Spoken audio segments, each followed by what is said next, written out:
Okay, I finished Avatar: The Last Airbender Season 1, where we've had the big battle of the Fire Nation's um, troops coming in and the commander coming, and who because the waterbenders, the peak of their power is when the moon is full. He comes in to basically kill the moon spirit, which I think everyone immediately goes, "That's a bad idea. You are going to throw out, the spirits. They've they gave up their immortality to kind of come to the human world, and so they can be killed. But like if you kill them, that is going to throw everything out of balance." And he actually does. He kills like it's a koi pond with the black and the white being the moon, and I guess the black being the fire of the sun spirit, and and he kills it. At which point, the uncle of Prince Raku kind of steps forward and says, "You're crazy. You do that.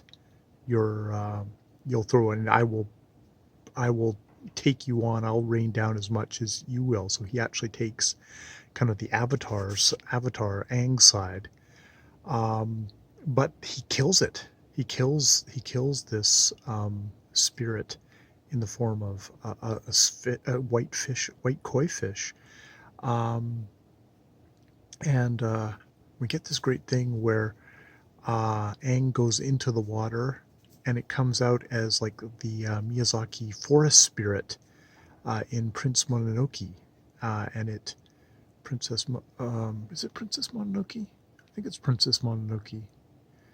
Yeah, and it kind of does a kaiju thing on the troops of the thing. Meanwhile, the white-haired waterbender girl is like, "I was saved by this spirit.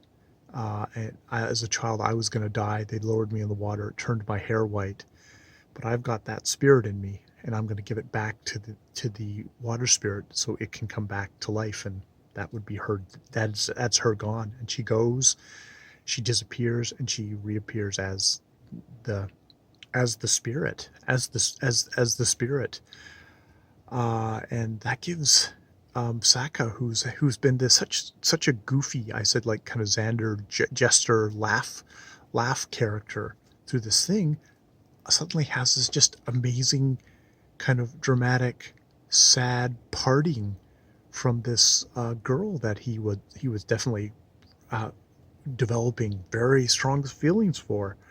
So it's just kind of like a wonderful note that way.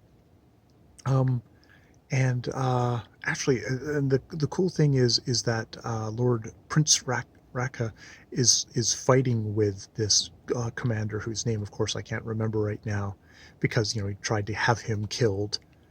And the water spirit, the kaiju water spirit, kind of comes up to take him and to basically pull him. I'm assuming to kind of a spirit hell or something. And Prince Raku kind of holds up his hands like, "Hey, take my hand." And I think it's like they have this thing of like this villain character. I mean, with a sort of another villain character who is also not as villainy, and it's like, is he going to reach out his hand and like catch this kid's hand and pull him down to hell with him? And no, he pulls it back, and and the spirit and the thing pulls him down to hell, or whatever, maybe not hell. This is Buddhist stuff, but not to his death. Let's just put it that way. He's going to probably have a lower reincarnation, whatever he has. Um, and so the Fire Nation's troops are driven, or have been driven off or smashed by this um, moon spirit, water spirit, kaiju, that Aang was kind of in as kind of the last airbender, but is withdrawn. It's again shown while he's kind of goofy and doesn't have sometimes doesn't have that much power, suddenly he lights up and he's just full of power, and he does have all the things. It has a great encounter with this thing. It's called the face stealer. You have to keep a completely neutral expression with, because if you don't, it'll steal your face, and that will doom you. And it's really creepy. It goes through multiple faces.